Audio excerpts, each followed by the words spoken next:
हाय दोस्तों अगर आपको या आपकी फैमिली या फ्रेंड्स में किसी को पार्किंसंस डिसीज़ अभी डायग्नोज हुई है तो ये वाला वीडियो डेफिनेटली आपके लिए है, क्योंकि दोस्तों मैं आपको इस वीडियो में एक डॉक्टर के पर्सपेक्टिव से 10 बातें, बहुत इंपॉर्टेंट बातें बताऊंगा।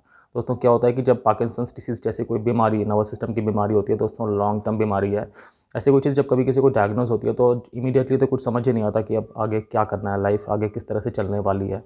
दोस्तों मैं आपको इस वीडियो में 10 ऐसी चीज़ों के बारे में बताऊंगा जो आपके लिए अभी इस टाइम पे जानना इंपॉर्टेंट है, क्योंकि अगर आपको इन चीज़ों की इन्फॉर्मेशन है, आप आगे अपनी बीमारी के बारे में सही सही डिसीजंस ले पाएंगे और आपकी जो लाइफ है दोस्तों वो थोड़ा सा ट्रैक पे रह पाएगी, आपको बीमारी का एहसास थोड़ा कम हो पाएगा।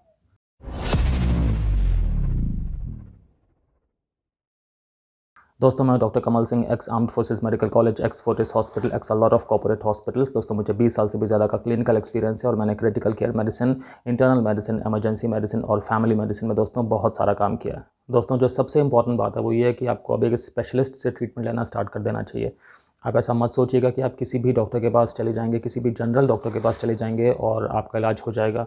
हो सकता है कि आपको डॉक्टर्स बोल दें कि हाँ आपका इलाज हो जाएगा, आप ठीक हो जाओगे पूरी तरह से, लेकिन आपको ये सच्चाई जानना दोस्तों ज़रूरी है कि पार्किंसंस डिसीज़ एक कॉम्प्लेक्स डिसीज़ है, नर्वस सिस्टम की बीमारी है, तो आपको इसमें एक न्यूरोलॉजिस्ट से ट्रीटमेंट लेने की ज़रूरत है। साथ साथ दोस्तों आपको ये भी पता होना चाहिए कि चूँकि ये बीमारी एक कॉम्प्लेक्स बीमारी है जो कि शरीर के अलग अलग सिस्टम्स को प्रभावित करती है, तो दोस्तों आपको ये थोड़ा मन में रखिएगा कि आपके जो भी न्यूरोलॉजिस्ट हैं उनकी टीम में एक इंटरनल मेडिसिन के डॉक्टर भी होने चाहिए, फिज़िकल थेरेपिस्ट भी होने चाहिए दोस्तों, साथ में कुछ स्पीच थेरेपिस्ट भी होने चाहिए, मेंटल हेल्थ प्रोफेशनल भी होने चाहिए, साइकियाट्रिस्ट या साइकोलॉजिस्ट, क्योंकि दोस्तों इन सभी पद्धतियों की, इन सभी स्पेशलिटीज़ की ज़रूरत पड़ जाती है पार्किंसंस डिसीज़ में। बीमारी का स्पेक्ट्रम ही ऐसा है, बीमारी के सिम्टम्स ही ऐसे होते हैं। दोस्तों मैं बताना चाहता हूँ आपको कि जो भी आपकी टीम है ट्रीटमेंट करने वाली, उसमें आप कोशिश करिएगा, ध्यान रखिएगा कि एक मूवमेंट डिसऑर्डर स्पेशलिस्ट ज़रूर हो। ये बेसिकली न्यूरोलॉजिस्ट ही होते हैं जिनकी थोड़ी सी ट्रेनिंग एक्स्ट्रा होती है कि जो भी मूवमेंट के डिसऑर्डर होते हैं उनकी रोकथाम करने में, उनका इलाज करने में। क्योंकि दोस्तों पार्किंसंस डिसीज़ में बॉडी के मूवमेंट बहुत प्रभावित होते हैं, जिससे कि फ्यूचर में आगे चल चल के धीरे धीरे डिसेबिलिटी होने के चांसेस बढ़ जाते हैं। तो अगर दोस्तों आपका ट्रीटमेंट ठीक चल रहा है, बेटर चल रहा है, तो डिसेबिलिटीज़ होने के आसार एक तो थोड़ा कम हो जाएंगे, प्लस वो चीज़ थोड़ी सी और प्रोलॉन्ग हो जाएगी। मतलब अगर होनी भी है तो वो काफ़ी टाइम बाद होगी, बजाय कि जल्दी हो जाए, जिससे कि आपकी लाइफ एक्सपेक्टेंसी भी दोस्तों बढ़ेगी।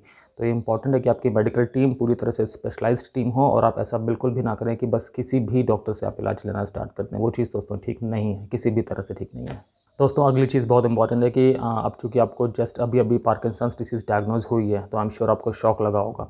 तो दोस्तों अब आपको थोड़ा टाइम देना चाहिए अपने आप को कि आप एडजस्ट कर सकें इस पूरी प्रॉब्लम के साथ में, और अब आपका जो भी एक नया फ्रेम ऑफ माइंड बन रहा है उसमें आप धीरे धीरे से अडेप्ट हो सकें। दोस्तों क्या होता है कि जब लाइफ में कोई भी इस तरह का बड़ा इवेंट होता है, कि जब कोई बीमारी बड़ी डायग्नोज हो जाए, तो नॉर्मली क्या होता है कि हमें अंदर से ग्रीफ होता है, मतलब हमें दुख होता है, जिसकी कि 5 स्टेजेस होती हैं। पहला स्टेज होती है कि इंसान डिनायल करता है, उसे ऐसा लगता है कि मतलब उसके अंदर से ये भावना आती है कि नहीं मुझे ये चीज़ नहीं है, कुछ शायद गलती हो गई है डॉक्टर से, या कुछ भी मेरी कोई ब्लड टेस्ट में कुछ भी किसी चीज़ में गलती हो गई, मुझे बीमारी नहीं है। दोस्तों जब डिनायल स्टेज से पेशेंट पास कर जाता है तो आगे आती है एंगर स्टेज, जब उसे गुस्सा आता है कि ऐसा मेरे साथ क्यों हुआ। एंगर के स्टेज में दोस्तों कई बार पेशेंट अपने ऊपर ही वो गुस्सा निकालना शुरू कर देता है, कई बार अपने आसपास वालों पे गुस्सा निकालना शुरू कर देता है। पेशेंट जैसे खाना पीना बंद कर देगा या लोगों के साथ बहुत चिड़चिड़ा हो जाएगा, ऐसी कोई भी चीज़ हो सकती है। एंगर के बाद दोस्तों स्टेज आती है बार्गेनिंग की। अब इसमें क्या होता है कि पेशेंट बार्गेन करता है अपने भगवान से, या जिस भी हायर एनर्जी में वो पेशेंट बिलीव करता है उनसे बार्गेन करता है कि प्लीज़ मुझे ठीक कर दो, मैं बदले में ये करूँगा, या कुछ इस तरह की चीज़। दोस्तों बार्गेनिंग के बाद फिर अगली फेज़ आती है, वो आती है डिप्रेशन की, जिसमें कि पेशेंट सैड हो जाता है। उसे एहसास होने लगा है कि उसके साथ कुछ एक बीमारी हुई है और अब उसकी लाइफ चेंज हुई है और उसे उस तरह से एडजस्ट करना है अब। डिप्रेशन के बाद दोस्तों फिर फाइनल जो स्टेज आती है वो स्टेज आती है एक्सेप्टेंस की, जिसमें पेशेंट ये अब मान लेता है कि हाँ उसे बीमारी है, और मान लेता है तो उसके बाद अब वो उसी फ्रेमवर्क में आ गया है। अब उसने इस चीज़ से समझौता कर लिया है कि अब वो पहले की तरह स्वस्थ नहीं है, उसे कोई भी एक बीमारी XYZ है और अब उसे इस बीमारी के रोकथाम के लिए काम करना पड़ेगा, या जैसे भी है उसे अगर अनसर्टेनिटी में जीना है तो वो जीना पड़ेगा, अगर उसे लाइफ में कॉम्प्रोमाइज़ करने हैं तो वो करने पड़ेंगे, अगर उसे लाइफ में कुछ कुछ डिसेबिलिटीज़ मिलेंगी तो उसे उनका मुकाबला करना, मतलब एक्सेप्टेंस हो जाती है। दोस्तों पार्किंसंस भी एक कॉम्प्लेक्स डिसीज़ है और जब इसकी भी डायग्नोसिस होती है पेशेंट्स को, जब पूरी बात बताई जाती है कि लॉन्ग टर्म बीमारी है, इसमें इस तरह की डिसेबिलिटी होने के चांस रहते हैं, लाइफ इस तरह से अफेक्ट हो सकती है, तो पेशेंट्स भी नॉर्मली इस पूरी फेजेस से गुजरते हैं। तो दोस्तों आपके लिए बहुत इंपॉर्टेंट है कि आप अपने आप को एडजस्ट होने का टाइम दें, आप एक्सेप्टेंस फेज तक स्मूथली आने की कोशिश करें। दोस्तों ऐसा हो सकता है कि सपोज़ पेशेंट सुबह उठा तो अचानक से उसे याद आने लगा कि यार 1 हफ्ते पहले मैं बिल्कुल ठीक था, या 1 महीने पहले मैं बिल्कुल ठीक था, मैं एंजॉय कर रहा था, फैमिली के साथ गया था, फ्रेंड्स के साथ गया था, अब मुझे ऐसा हो गया। तो कई बार पेशेंट्स डिप्रेशन में आ जाते हैं। तो दोस्तों ऐसा नहीं करना, आपको ना रोकथाम निकालने का तरीका ढूंढना है, आपको अपने इलाज का बेसिकली एक हिस्सा बनना है, पार्टिसिपेट करना है आपको, क्योंकि जो पेशेंट्स अपने इलाज में दोस्तों पार्टिसिपेट करते हैं, उनकी प्रोग्नोसिस हमेशा ज़्यादा अच्छी होती है, मतलब उनके स्वस्थ होने के आसार हमेशा ज़्यादा अच्छे होते हैं बजाय उन पेशेंट्स के जिनको अपनी बीमारी के बारे में कुछ भी नहीं पता होता। तो एक बार आप एड्रेस कर लीजिए इस प्रॉब्लम से कि हाँ, आपको ये बीमारी हो गई है। अब उसके बाद आप आगे के सॉल्यूशंस निकालिए कि आप किस तरह से अपनी बीमारी को ठीक करने में और ज़्यादा योगदान दे सकते हैं और ज़्यादा सक्रिय योगदान दे सकते हैं। दोस्तों अगली चीज़ है कि आपको अपनी फिज़िकल एक्टिविटी करनी बहुत इंपॉर्टेंट हो गई है। अब आप ऐसा नहीं कर सकते कि आप फिज़िकली एक्टिव नहीं हैं, क्योंकि अगर आप फिज़िकली एक्टिव दोस्तों आप नहीं होंगे तो आपकी बीमारी भी उससे और ज़्यादा ख़राब होगी, डिटीरिएट होगी। तो आपके लिए बहुत इंपॉर्टेंट है कि अब आप अपनी फिज़िकल एक्टिविटी बढ़ा दें, तो वो आप किसी भी फॉर्म में बढ़ा सकते हैं अपने डॉक्टर से बात करके। आप वॉकिंग कर सकते हैं, आप ब्रिस्क वॉकिंग कर सकते हैं, आप गार्डनिंग कर सकते हैं, आप स्विमिंग कर सकते हैं, आप स्ट्रेचिंग कर सकते हैं, आप डांसिंग कर सकते हैं। बहुत सारी चीज़ें ऐसी होती हैं जिसमें कि आपकी बॉडी की मसल्स मूव करेंगी। बॉडी की मसल्स को आप स्ट्रेच करोगे, आप अपना कोऑर्डिनेशन बनाओगे, आप अपनी बॉडी का बैलेंस बनाओगे। इससे दोस्तों आपकी मसल्स के अंदर स्ट्रेंथ भी आएगी, जिससे कि आपकी पार्किंसंस डिसीज़ में डिसेबिलिटी होने के चांसेस कम रहेंगे। तो दोस्तों ये बहुत इंपॉर्टेंट है, मैं फिर से रिपीट कर रहा हूँ कि आपको अपनी फिजिकल एक्टिविटी करनी है, बढ़ानी है, और आप अपने डॉक्टर से बात करेंगे बिना उनके मशवरे के आप नहीं बढ़ाएंगे। मतलब कि जिस तरह से वो बोलेंगे आप उस तरह से ही करेंगे, बट आपको अंदर से मोटिवेट रहना है। ठीक है दोस्तों, मतलब मैं ये कह रहा हूँ कि कोई भी डॉक्टर आपको चलने फिरने से नॉर्मली नहीं मना करेंगे, लेकिन आपको किस लेवल की एक्सरसाइज कर सकते हैं ये आपके डॉक्टर ही आपको ठीक से गाइड कर सकते हैं, ये समझ करके कि आपकी बॉडी टाइप कैसा है और आपको साथ साथ में और कौन कौन से मेडिकल कंडीशंस हैं।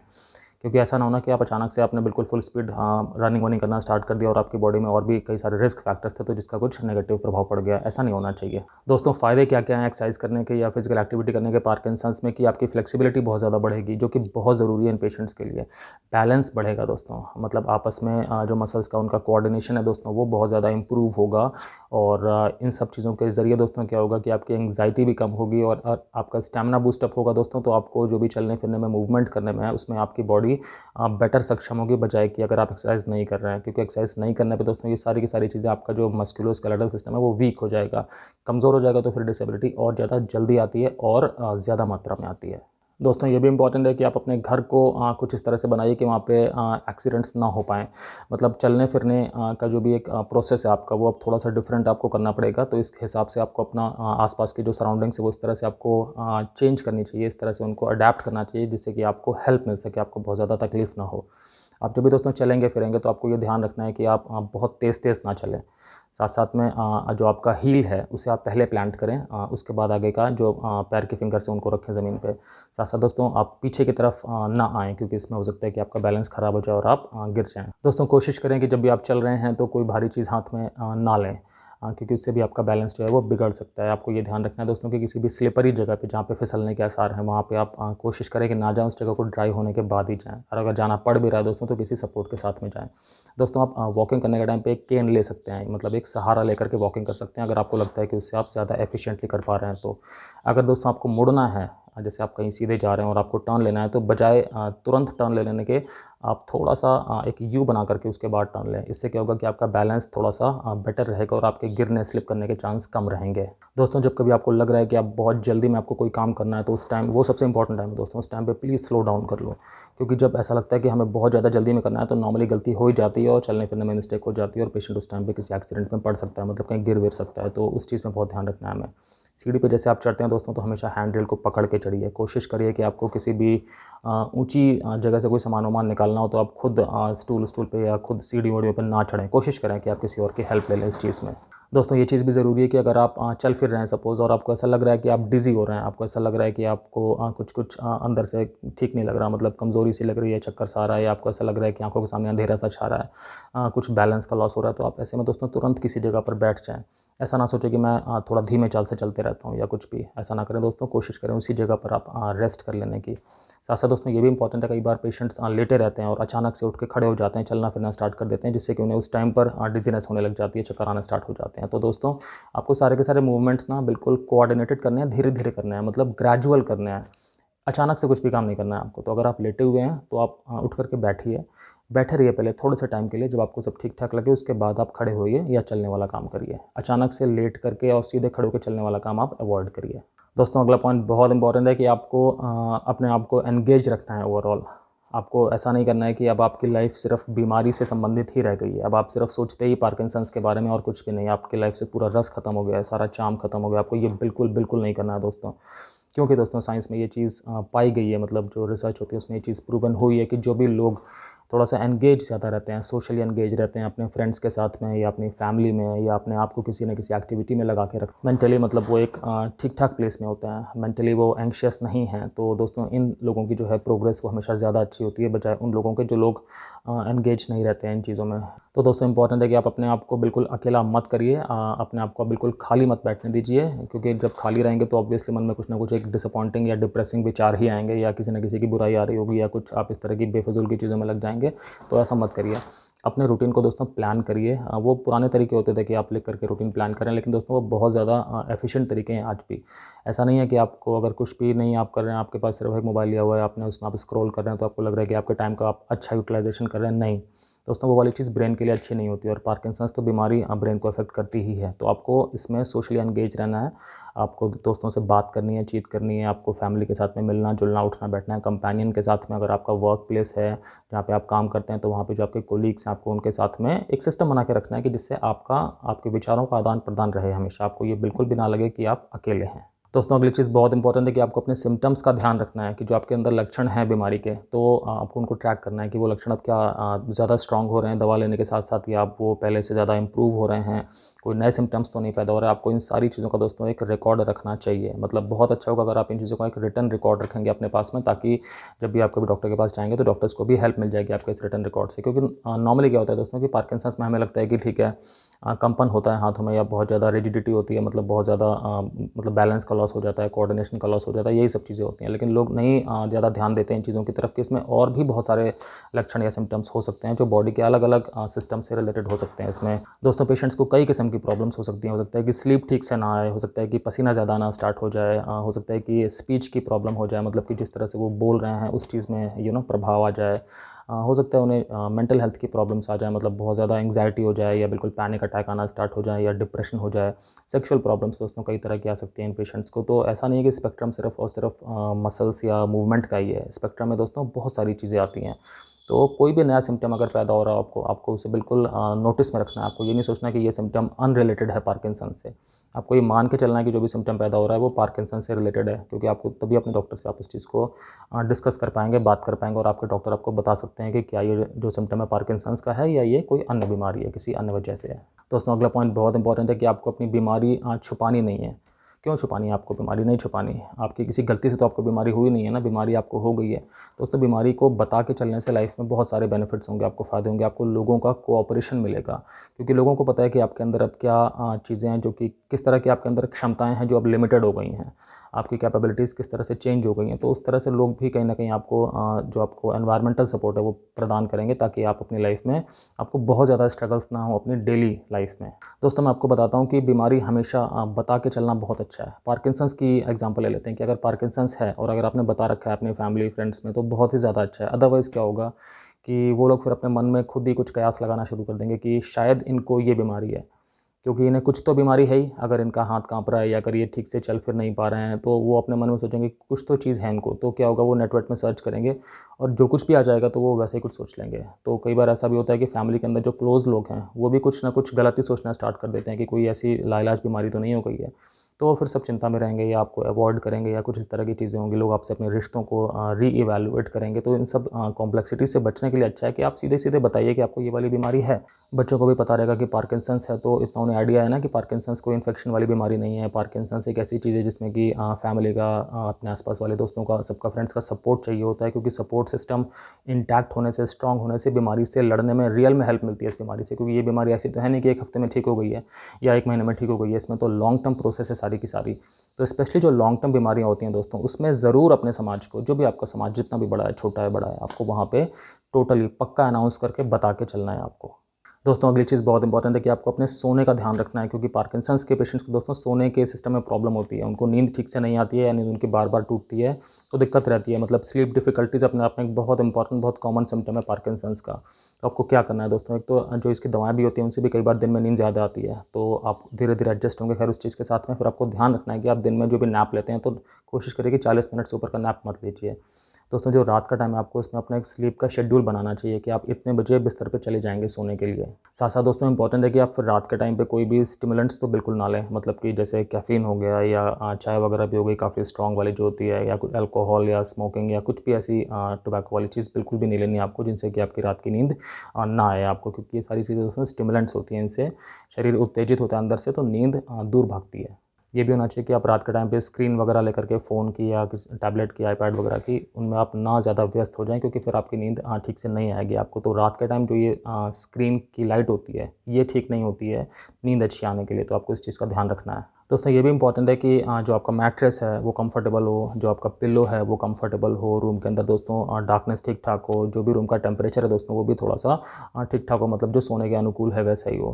हल्की सी ठंडक हो बल्कि वहाँ पे, तभी नींद ज़्यादा अच्छी आती है। लोगों को लगता है कि वार्मथ में नींद ज़्यादा अच्छी आती है, बट ऐसा नहीं है।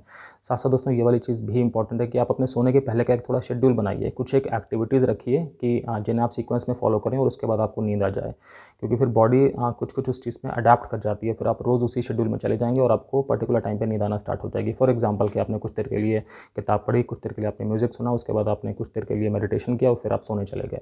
कुछ भी ऐसा मतलब शेड्यूल आप अपने हिसाब से बना सकते हैं। तो बस एक सोने के पहले का एक पर्टिकुलर कुछ एक शेड्यूल होना चाहिए जो आप फॉलो करने की कोशिश करिए। दोस्तों बहुत ज़्यादा इंपॉर्टेंट फैक्ट है कि अब आपको थोड़ा रिसर्च करने भी स्टार्ट कर देनी चाहिए बीमारी के बारे में, क्योंकि रिसर्च करने में कोई नुकसान नहीं है ना। रिसर्च अगर आप कर रहे हैं तो उससे एटलीस्ट आपको ही फैक्ट्स पता लग रहे हैं, और अगर कोई फैक्ट आपको गलत पता लग रहा है तो वो आपका फैक्ट ठीक हो जाएगा, क्योंकि आप जितनी ज़्यादा रिसर्च करेंगे तो आपको धीरे धीरे खुद आइडिया लग जाएगा कि कौन सी चीज़ सही लिखी है, कौन सी चीज़ गलत लिखी है, कौन सा जो सोर्स है इन्फॉर्मेशन का वो सही है, कौन सा सोर्स ऑफ इन्फॉर्मेशन गलत है। ये चीज़ तो धीरे धीरे आई जाती है, पता लग जाती है।